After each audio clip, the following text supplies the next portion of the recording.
El Shabbat pasado terminamos el libro de Génesis y ahora comenzaríamos el libro de Éxodo. Éxodo capítulo 1 hasta el capítulo 6, versículo 1. Así que si no tuvieron tiempo de leerlo, lo pueden leer hasta el capítulo 6. Y yo titulé esta palabra como Dios te está llamando hoy.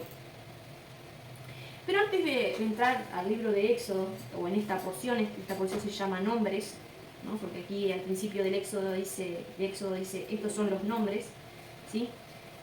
Por eso también se le da ese nombre a la porción. Antes de entrar al libro de Éxodo, quiero que hagamos una revisión, un repaso de lo que era el libro de Génesis. A ver, si yo pregunto, ¿de qué se trataba el libro de Génesis? ¿Qué se le viene a la mente a ustedes cuando digo, bueno, Génesis habla de... Formó el cielo y la tierra, la creación. Luján, ¿te acordás de algo? ¿No?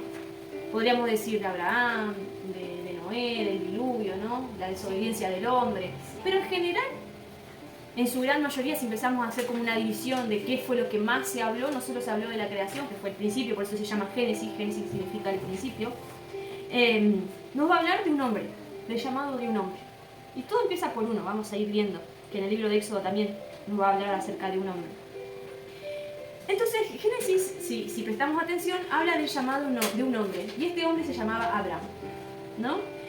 Dios llamó a Abraham de Ur de los Caldeos, ¿no? Le dijo que la primera misión que le dio a este hombre era de salir de la tierra donde él se encontraba y de su parentela, o sea, dejar a su familia a ir a un lugar desconocido, ¿no? Abraham, podríamos decir que él estaba acostumbrado que en Ur de los Caldeos era una ciudad que se adoraba a ídolos, ¿no? Que los ídolos eran de madera, que los podían ver, que los podían tocar, ¿no? Hoy tenemos, por ejemplo, ¿qué ídolos? Podríamos decir la Virgen María, el Gauchito Gil, en algunos países la difunta Correa, la Iemanjá, ¿no? Cosas que de un dios lo transforman en una estatua, ¿no? Y Abraham estaba acostumbrado porque se había criado ahí. Pero sin embargo, el llamado fue para una persona, no estoy diciendo que Abraham era idólatra, sino que a su alrededor estaba acostumbrado a ver eso. Pero nosotros entendemos y conocemos información de otros libros también, nos dice que Abraham conocía al Dios el Dios de Israel, iba a decir, pero no, porque Israel fue después. El Dios omnipotente, ¿no? Como se le presentó a Abraham. Ese Dios invisible que aunque no lo veíamos o no lo vemos, era más poderoso que esos dioses de madera. Porque a todos les pasa que necesitamos ver para creer. Entonces la gente que se hizo dioses de madera, de plata, para creer en algo. Pero Dios había llamado a este hombre y él conocía la fe de Abraham. Entonces podemos decir que este libro nos habla de ese llamado, de ese hombre. Y podemos decir que ahí actuaría ¿qué? La fe, ¿no? Y entonces Génesis nos habla, para entender un poquito más, del llamado de Abraham, de un hombre común y corriente, que la diferencia sería la fe, ¿no? Y nos habla de la formación de una familia. Génesis habla de eso, no solo del llamado, sino de una familia. ¿Cuál fue el comienzo de esa familia? Si bien tenemos a Adán y a Eva, pero Dios le dio la misión a Abraham, que de su descendencia serían como la arena del mar y las estrellas del cielo, ¿no? Imagínense, dice que si podemos contar la arena del mar o las estrellas es porque también se puede contar su descendencia. Y sin embargo, no somos capaces de contar la arena que hay en el mar o las estrellas, ¿no? Entonces, de eso nos habla Génesis, de una familia. Primeramente de un hombre que fue llamado y luego la promesa de una descendencia numerosa. Éxodo nos habla de la consecuencia de la fe de ese hombre y la fidelidad de la palabra de Dios. Porque vamos a ver que ahora, en Génesis 1, nos comienza a decir, estos son los nombres de los hijos de Israel. Éxodo 1, estos son los nombres de los hijos de Israel que entraron en Egipto con Jacob. Cada uno entró con su familia. Bueno, empieza a nombrar Rubén, Simeón, Leví, Judá, Isaacar, Zabulón, Benjamín, Dan, Neftalí, Gad y Aser. Estos son las 12 tribus, ¿no? Perdón, ya estaba José con sus hijos también. Dice, todas las personas que le nacieron a Jacob fueron 70, y José estaba en Egipto, y murió José y todos sus hermanos y toda aquella generación. Y los hijos de Israel fructificaron y se multiplicaron y fueron aumentados y fortalecidos en extremo, y se llenó de ellos la tierra. Ahí vemos que en Éxodo nos va a comenzar a hablar de la consecuencia de la fe de Abraham. Porque imagínense, Dios te dice, no, salí de tal lugar. Y empezamos a decir, no, pero ¿a dónde voy a ir? Fíjense en que Abraham, como dije, estaba acostumbrado a un sistema, quizás él sí estaba aprendiendo la palabra de Dios, quizás también podría estar bien económicamente, porque no es que, bueno, Dios te dice, anda a la ciudad de Paysandú, a la calle tal, al trabajo tal. Podemos googlear, bueno, la ciudad es así, el barrio es así, bueno, vamos más confiados. Pero imagínense Abraham, que Dios le dijo, sal de la tierra de tu parentela y ve al lugar que yo te voy a mostrar. O sea, la fe grande que tenía que tener, es decir, no había Google Maps, no había WhatsApp, no había información de nada. Simplemente tenían que ir por fe, no por vista. Entonces aquí vemos que Éxodo es la consecuencia de la fe de Abraham, ¿no? Que le nació un hijo, ¿no? Y de ese hijo tuvo a Jacob y a Esaú. Jacob tuvo 12 hijos, ¿no? Dice, y los hijos de Israel se fructificaron y se multiplicaron y fueron aumentados y fortalecidos en extremo y se llenó de ellos la tierra. Ahí vemos esa hermosa consecuencia de la promesa y la fidelidad de Dios, que cuando Dios dice, Dios hace. Y en Éxodo nos va a hablar del llamado de otro hombre, ¿no? ¿Y quién es este hombre? Moisés. Y todo comienza por uno. Y vemos que los llamados de Dios no son fáciles. No son que, bueno, te va a ir todo de 10 y si bien la palabra dice, ¿no? En Josué, todo te saldrá bien, pero no va a ser fácil. Que todo te salga bien necesita esfuerzo, dedicación. Y Dios no nos dijo que, bueno, andá, ponete ahí en la calle que, bueno, van a venir un Ferrari y te lo van a regalar. Los llamados de Dios no son nada fáciles, porque fijémonos que Abraham tuvo que esperar 20 años para que la promesa de un hijo viniera a él. Jacob tuvo que esperar 14 años para casarse con su amada. Tuvo que esperar muchísimos años para volver a encontrarse con José. ¿Se acuerdan que él pensaba que estaba muerto su hijo? Tuvo que esperar muchos años, incluso José. Dios le había mostrado un sueño, todas las cosas que él iba a hacer, ¿no? Sin embargo, ¿cuánto tuvo que esperar? Creo que a los 16 años fue llevado, más o menos, ¿no? Como esclavo. Y a los 30 años recién fue ascendido como segundo hermano después de Faraón. Imagínense todo el tiempo que tuvo que esperar. El llamado de Dios para nuestras vidas no es fácil. No va a ser color de rosa y que todo nos va a salir bien, ¿no? Y muchas veces, nosotros, hoy hablaba con mi esposo y con los jóvenes, ¿no? A veces cuando estoy escribiendo así, pero no me doy cuenta de lo que estoy escribiendo, ¿no? De lo que lo estoy transmitiendo ahora. Y después lo leo, yo digo, ay. O sea, como que lo escribo así sin... Fue llamado hasta 80 años. ¿Quién? José. Ah, no, Abraham. Abraham. Abraham tuvo que esperar 20 años para que... Porque Dios le dijo, tu descendencia va a ser... Bueno, ¿dónde está mi descendencia? Y pasaron los años, ¿no? Y 20 años tuvo que esperar. Entonces le decía, mientras escribía esto, digo yo, ¿cuántos de estos patriarcas tuvieron que esperar? O grandes personajes, o gente creyente en Dios, tuvieron que esperar para que se cumpliera la promesa. Y a nosotros nos va mal un mes, unos días, un año, y ya estamos angustiados, estresados, enojados, ¿no? Y nos vamos a pensar, Dios se olvidó de mí. Imagínense José en la cárcel. Pero Dios que me mostró esto en los sueños, ¿no? ¿Piensan ustedes que José pudo haber pensado así? Capaz que sí, capaz que no. No sé, no sabemos, no quedó nada escrito. Pero como es ser humano, seguramente que en algunos momentos habrá pensado, Dios se habrá olvidado de mí. Nadie se va a acordar de mí. Capaz que estoy haciendo las cosas mal. Capaz que si yo hubiese aceptado la oferta de la esposa de Potifar, me iba mejor, ¿no? Quizás si yo hubiese aceptado la oferta de aquel trabajo, me iba mejor. Capaz que no era tan honesto ese trabajo, pero capaz me iba a ir mejor que siendo creyente. He tenido un profesor que me decía, yo antes de conocer a Dios me iba todo bien. Y ahora que conozco, que empecé a ir a la iglesia y conocer la palabra, me fue mal, me empezó a ir mal. Dice, me divorcié de mi esposa porque ella siguió creyendo y él no. ¿No? Y Dios no nos promete que todos nos íbamos a ir, que no iban a tirar pétalos de rosa y que, bueno, íbamos a ir caminando como en las nubes, todo hermoso, ¿no? Dios no le dijo a José, mirá que vas a llegar a la cima, pero te van a pasar todas estas cosas. Yo voy a estar contigo. Y eso es lo que nos dice. Dice que, no cantábamos, que Dios no deja al justo desamparado, al quebrantado. Él da el pan al hambriento. ¿No? No le dijo a Pablo, dice, predicá. Y te va a ir todo bien y todos te van a aplaudir, porque con la sabiduría que tenés, Pablo, no sabés. Sos hebreo de los hebreos, judío de los judíos, de la tribu de Benjamín, ¿no?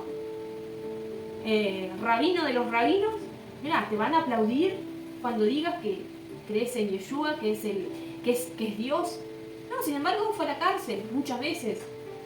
Con sí, Pablo y Silas, ¿no? Que hasta hay una canción, ¿no? Que cantaban. Y sin embargo, Dios dijo que Él iba a estar con nosotros. Aún en las tormentas Él iba a estar. Él nunca nos prometió que no íbamos a pasar por la cárcel, que íbamos a pasar hambre. ¿Se acuerdan cuando Yeshua iba con sus discípulos en la barca? Y dice que empezó a venir, ayer leíamos con Eli en la Biblia chiquitita que tiene, ¿no? Sobre esa historia. Y los discípulos ahí, ¡ay, nos vamos a ahogar! ¡Ay, qué está haciendo Yeshua! ¿Qué está durmiendo? El Señor durmiendo, ¿no? Y ahí empezamos, Señor, imagínense, ustedes pónganse en su lugar.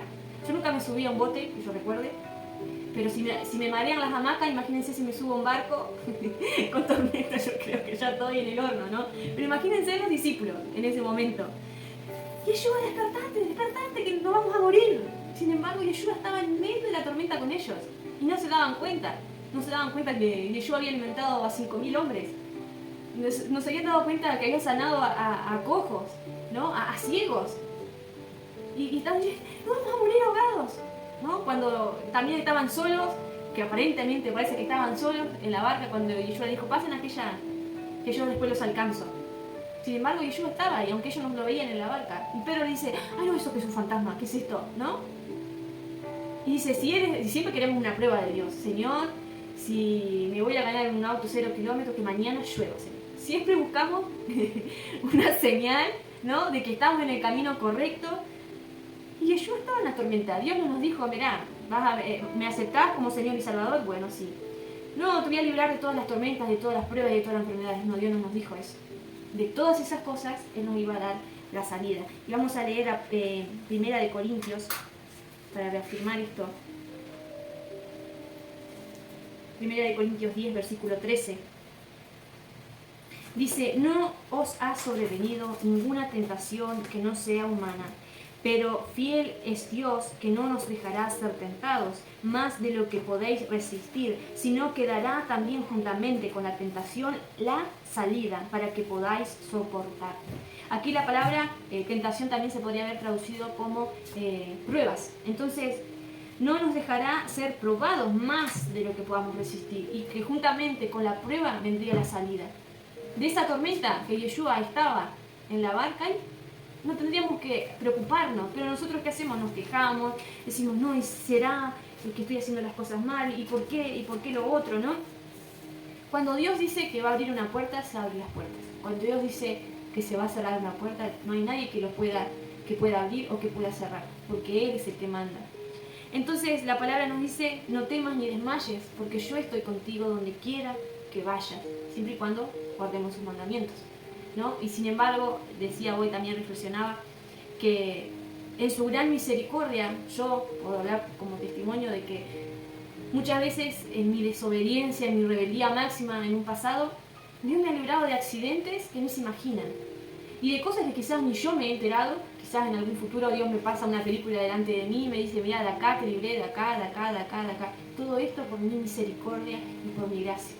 Entonces hoy Luján hablaba, ¿no? que un familiar tuvo un accidente, que ha venido acá. Por su misericordia está viva, por su bondad. Dios va a estar con nosotros. Está viva y como quedó el auto, ellos no tienen tanto en el cuerpo, tanto desastre. Sí, quedó deshecho el auto.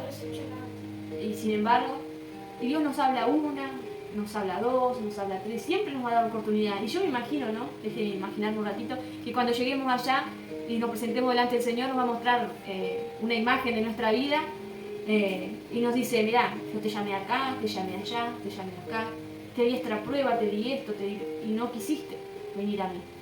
te llamé un montón de veces y lo único que hiciste fue quejarte. ¿Y dónde estaba Dios? ¿Y dónde estaba?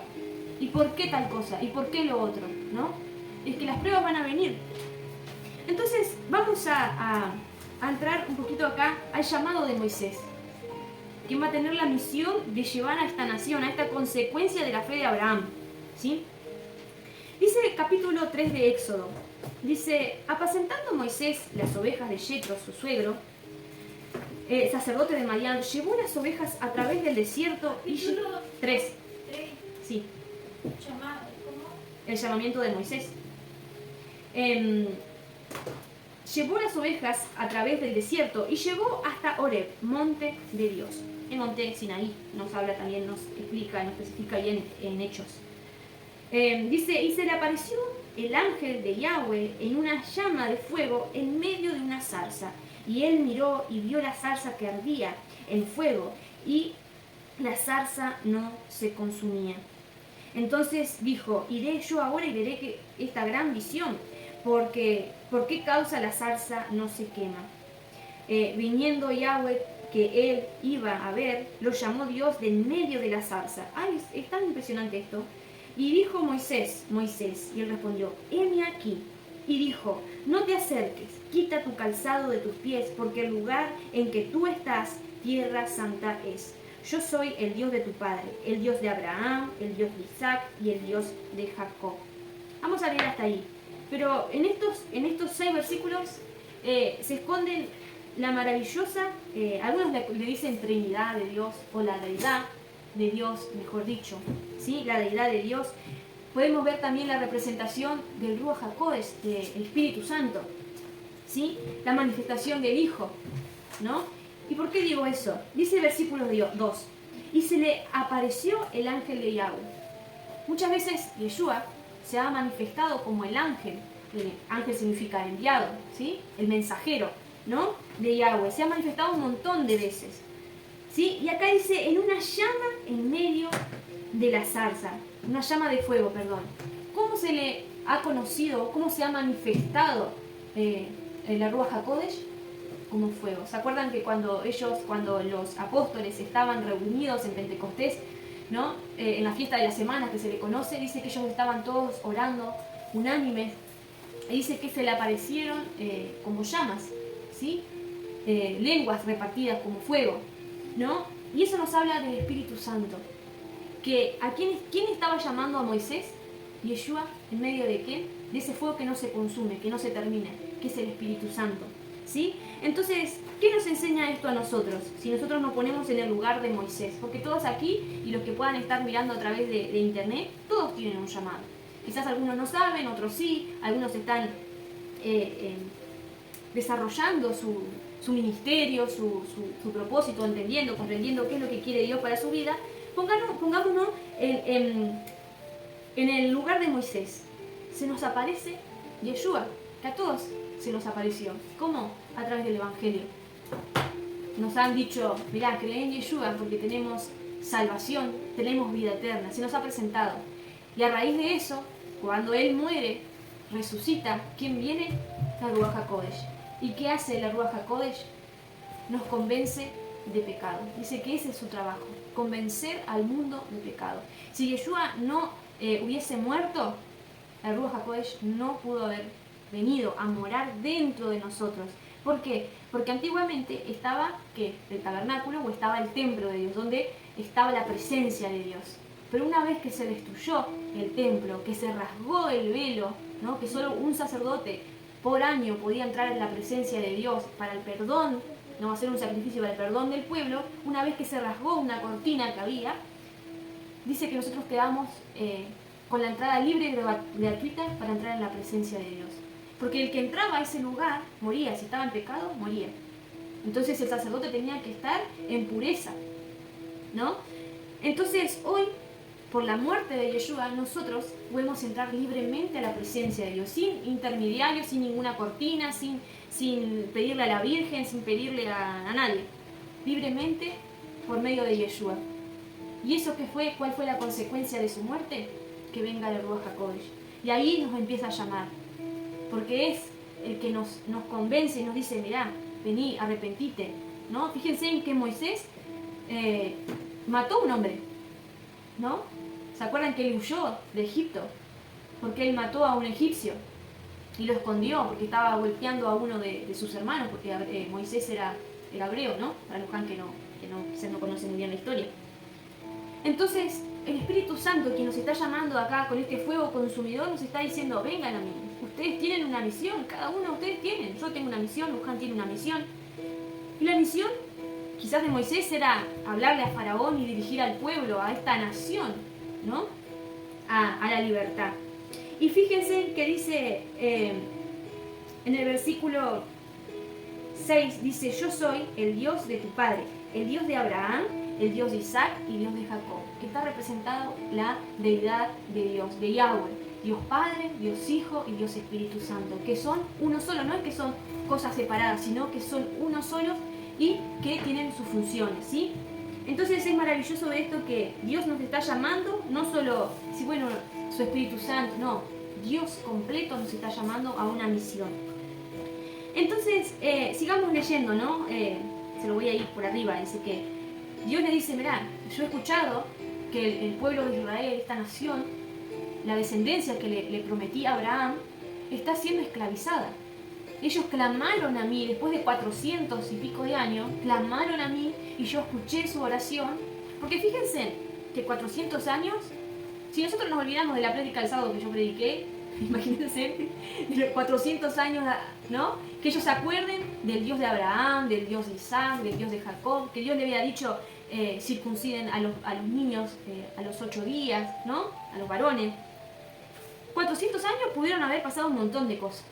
Pudieron que esa descendencia se hubiese olvidado, o que capaz tenía algo en mente, o la gente más fiel a Dios se acordaría. ¿Por qué digo más fiel? Porque cuando este faraón se levanta, dice que no había conocido a José, ¿no? Y vio que el pueblo de Israel se estaba creciendo y fortaleciendo, dijeron, no, vamos a esclavizarlo, a aumentarle el tributo, porque ellos son más fuertes que nosotros. Fíjate el número, ¿no? Entonces yo pensaba que la fe o el número, pensaba en Argentina.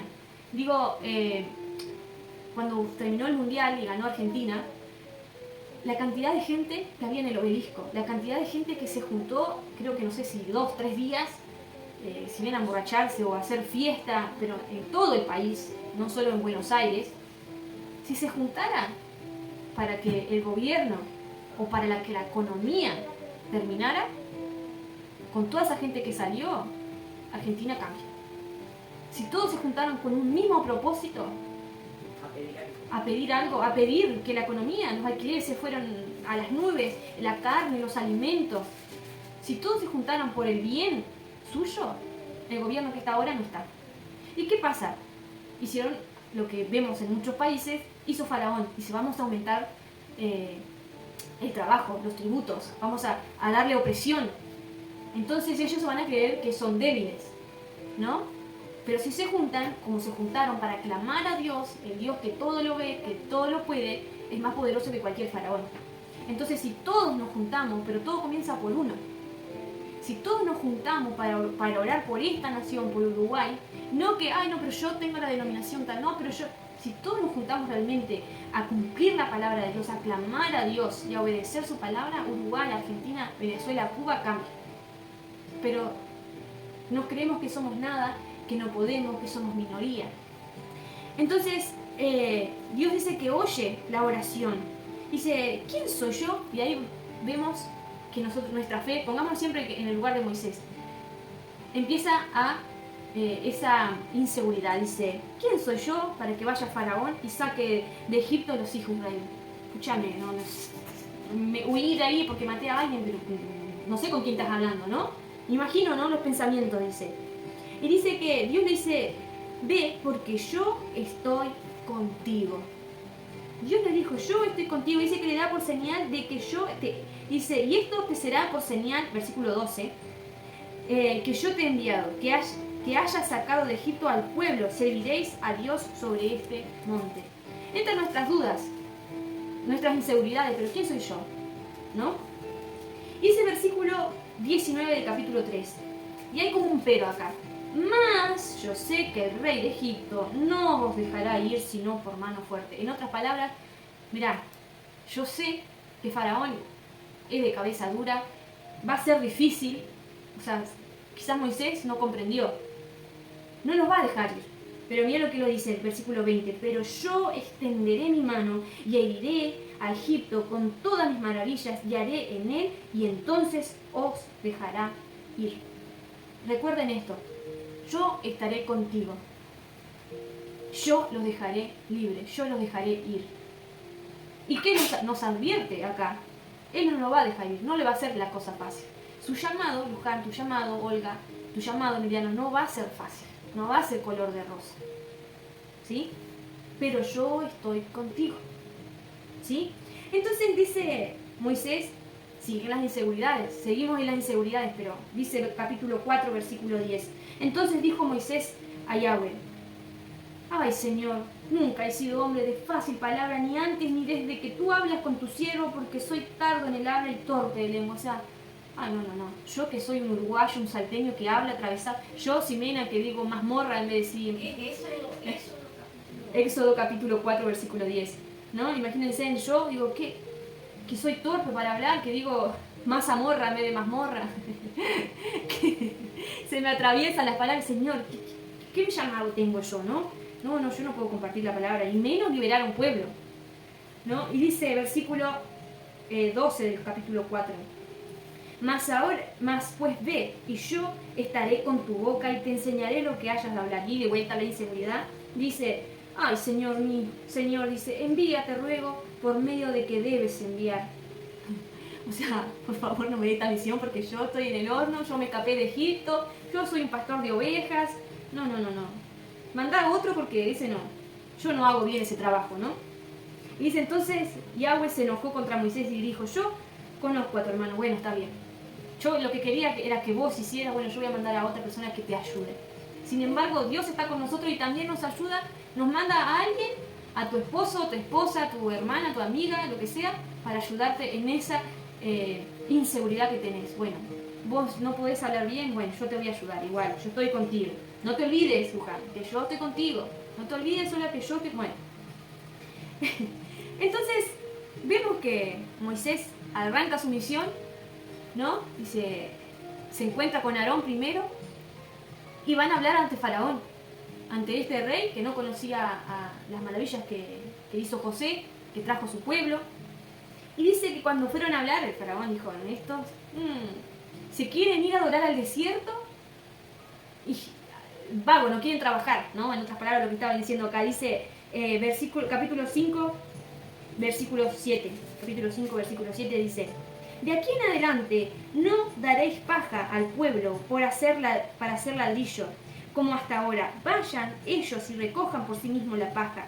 Les impondremos la misma tarea de ladrillos que hacían antes y no les disminuiréis nada, porque están ociosos. En otras palabras, son los vagos, no quieren, ¿no? Dice, por eso se levantan la voz diciendo, vamos a ofrezcarnos sacrificios a nuestro Dios. Agrávese la servidumbre sobre ellos para que se ocupen en ella y no atiendan a palabras mentirosas. O sea, lo que estaba diciendo, si quieren ir a adorar a Dios, no quieren trabajar, no. Aumenten más el trabajo, las cosas que tienen que hacer, a veces se olvidan de esa pavada de adorar a Dios, ¿no? Entonces, nuevamente, Moisés, en el versículo 22 del capítulo 5, la inseguridad. Ya se había olvidado que Dios estaba con él y ya se había olvidado que Faraón no iba a hacer cosas fáciles. Que no lo iba a dejar a la primera, bueno, vayan a ir a adorar a su Dios, porque soy tan bueno, ¿no? Entonces, Moisés, versículo 22, dice, se volvió a Yahweh y le dijo, Señor, ¿por qué afliges a este pueblo? ¿Para qué me enviaste? Yo te dije que no iba a funcionar eso, ¿no? Porque desde que yo vine a Faraón para hablarle en tu nombre, has afligido a este pueblo y tú no has liberado al pueblo. Así, imagínense, ¿no? Hablando cuando uno se enoja. Yo no voy a hacer más nada porque parece que todo lo que hago me sale mal y tú no haces nada, Dios, ¿no? Nos ponemos en esa actitud con los brazos cruzados así. Todo lo que hago está mal, ¿no? ¿Para qué me envió Dios? ¿Para qué? Si yo no sirvo para nada. Muchas veces hemos pasado nosotros por eso. Yo no sirvo para nada. ¿Para qué me enviaste? Una vez me acuerdo que le dije a Dios que si yo realmente le servía, hiciera algo con mi vida, porque yo ya ni me aguantaba mi carácter que tenía, ¿no? Digo, si yo te sirvo para algo, si yo soy de utilidad, cambia mi vida, cambia mi mente, cambia todo, porque yo, si no, llévame. No sé qué, si me tenía que morir, lo que sea, ¿no? Eso fueron mis palabras. Y sin embargo, de ahí Dios empezó un proceso a cambiar. Y yo decía, después de un tiempo, digo, ¿cómo es posible que yo pensaba esas cosas? Pero ¿y qué cabeza cabe? ¿En qué mundo vivía? ¿No? Porque Dios nos cambia de tal manera la mentalidad que después vamos a decir, no, pero ¿cómo? Quizás hoy estamos pasando dificultades, capaz dentro de unos meses, de unos años, ay, qué bobo que fui, ¿cómo voy a ser así, no? ¿Cómo pude dudar de Dios, no? Porque acá vamos a decir, ¿para qué me enviaste a mí si yo te dije que soy un burro, que no sé ni hablar? Y tú no has liberado. Ya se había olvidado que Dios le dijo, mirá que va a ser difícil la cosa, pero yo los voy a liberar. Dios nos dice, pero yo te voy a sanar, yo te voy a prosperar, yo voy a estar con vos en todas las cosas. Y a veces creemos que lo que estamos haciendo no da frutos. El otro día estaba mirando una película de un caso real de una mujer que era una jovencita que ahora es activista pro vida, ¿no? Que está en contra del aborto, pero todo comenzó cuando ella se hizo abortos, entró en una clínica, ella se recibió como psicóloga y entró como consejera, ¿cómo se dice?, voluntaria en esa clínica, que supuestamente le daba ayuda a las chicas, que bueno, que si eras muy jovencita, te daban apoyo psicológico, si querías abortar porque no estabas pronta para eso, no sé qué. Entonces ella era la que se encargaba de eso. Y era tanta la eficacia de su trabajo que las convencía. Ella pensaba que estaba bien. Su madre estaba en contra de eso, ellos eran creyentes, su esposo también, y el esposo se quiso casar aún como ella trabajaba en ese lugar. Pero su familia seguía orando por ella, para que un día se quitara ese velo. Pero pasaron muchos años en que ella seguía trabajando ahí, pero nunca entraba en la sala donde se hacían los abortos. Dice que, cuenta la historia, que fuera de esa clínica muchos creyentes se juntaban a orar, para que las que entraban ahí, darle un mensaje, mirá, es un bebé, no es una célula, por favor, hace esto. Se decían que no era nada. Que no era nada, ¿no? Entonces muchos quedaban afuera orando. Esta mujer, esta joven, con los años se convirtió en la directora de esa clínica, ¿no? Por su labor en ese lugar. Entró como voluntaria. Entró como voluntaria. Y resulta que un día, después pasaron años, ¿no? Que el médico que hacía los abortos la llamó para que le hiciera una ecografía a la jovencita que le iban a hacer el aborto. Ella una vez se hizo, pero nunca le muestran cómo es el bebé. Simplemente le hacen la ecografía para saber cuántas semanas están. Entonces ella empieza a hacerle la ecografía y empieza a ver. Y cuando le introducen, es como una aspiradora, vamos a decir, para sacar el bebé comienza a luchar. De tal manera comienza a luchar, sí, es tristísima, queriendo sobrevivir ese bebé, ¿no? Entonces ahí ella como quiso... Lucha. Fue como, se le abrieron los ojos, el bebé estaba luchando para sobrevivir. Entonces ahí ella decide ir con esas personas que estaban fuera de ese lugar y recurrir a ayuda, decir, se dio cuenta que estaba mal todas las cosas que estaba haciendo. Después ella vio los... Dice, y le dice, estos jóvenes que estaban siempre orando afuera, le dice, nosotros creemos que nunca pensamos verte acá, ¿no? Siendo la directora, nunca pensamos que nuestras oraciones algún día iban a ser contestadas, ¿no? Y ella dice, sí, sus oraciones siempre fueron contestadas, porque los días que ustedes no iban, la cantidad de mujeres, perdón, las veces que ustedes iban, la cantidad de mujeres que se habían anotado, se habían agendado para asistir a un aborto, no iban. Desistían, dice, y dice que no iban, Por algo. rechazaban, ¿no? Pero cuando ellos dejaban de ir a orar, dice que el aumento del aborto era impresionante. Entonces las oraciones, el llamado de cada persona es muy importante. Y recordar que sus promesas siempre son fieles. Así como le prometió a Abraham que iba a tener una hija, que iba a tener un hijo, que iban a ser una descendencia. Hoy nosotros somos parte de esa descendencia por la fe. Nosotros no vemos a Dios, pero lo podemos sentir en cada cosa, en cada momento. Entonces, qué bueno que podamos entender que quizás nosotros no vamos a ser como Moisés. Quizás nosotros no vamos a sacar un pueblo a la libertad o a hablarle a mucha gente. Pero ¿saben qué? Me di cuenta que el ejemplo, así como esos jóvenes que estaban orando fuera, dio resultados sus oraciones. El otro día yo le digo que a veces nosotros tenemos la culpa porque, del ejemplo que le damos a Eli, pasamos todo el día con el celular mirando una cosa, haciendo otra. Si bien podemos estar leyendo la Biblia o podemos estar en una prédica, ella siempre nos ve con el celular. Entonces, ¿qué quiere ella? Mirar el celular. Mirar el celular, y si no le da el celular es un escándalo.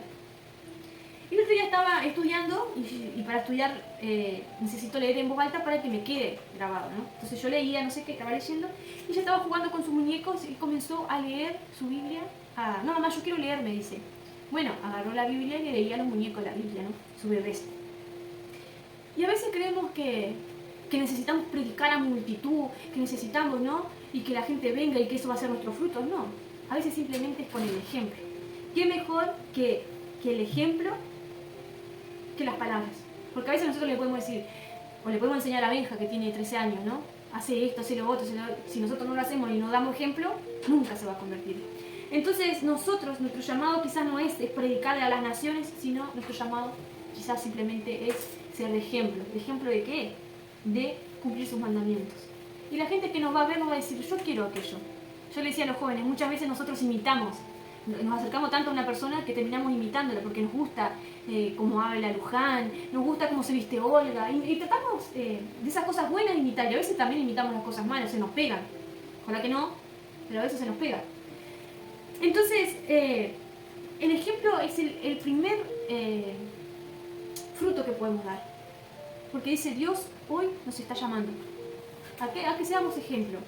Entonces hablamos de que Génesis hablaba de un hombre, de un llamado, de una familia que se constituyó y luego en Éxodo nos habla de esa descendencia. ¿Y quién iba a ser esa descendencia? Nosotros. ¿Y quién es esa descendencia? La esposa de Dios. En Éxodo completo, si leemos, nos va a hablar en su gran mayoría de estatutos, ordenanzas y mandamientos. Él dejó sus mandamientos para que cuando en el monte Sinaí sucediera ¿qué? El acta matrimonial. Bueno, yo los voy a cuidar, yo los voy a proteger, yo voy a proveer de usted lo que necesiten, aunque vengan en el desierto, porque recordemos, vengan enemigos, vengan los espías, den malas noticias, ¿no? Yo voy a estar con ustedes. La nube dice que no se apartó de ellos. La columna de fuego no se apartó de ellos. Yo voy a ser su esposo si ustedes guardan mis pactos. Y de eso habla Éxodo, de un acta matrimonial, de lo que Dios quiere para esa nación, para esa consecuencia de la fe de Abraham, esa nación que somos nosotros. Entonces hoy formamos parte de esa hermosa nación y lo que Dios quiere para nuestro llamado es que guardemos sus mandamientos, de que lo cumplamos, así sea que sepamos dos. Y si no nos animamos a hablarle a otra persona, bueno, con nuestro ejemplo, van a decir, me gusta la honestidad de fulano, me gusta que habla con la verdad, me gusta que es sencillo, que es humilde, yo quiero imitar. Y quizás así se conviertan los demás, no necesitamos hablar grande y decir 200.000 versículos, sino simplemente transmitir con nuestro ejemplo, transmitir nuestra paz, nuestro gozo a los demás. Y bueno, recordemos que Dios hoy nos está llamando a ser su pueblo, a ser su nación.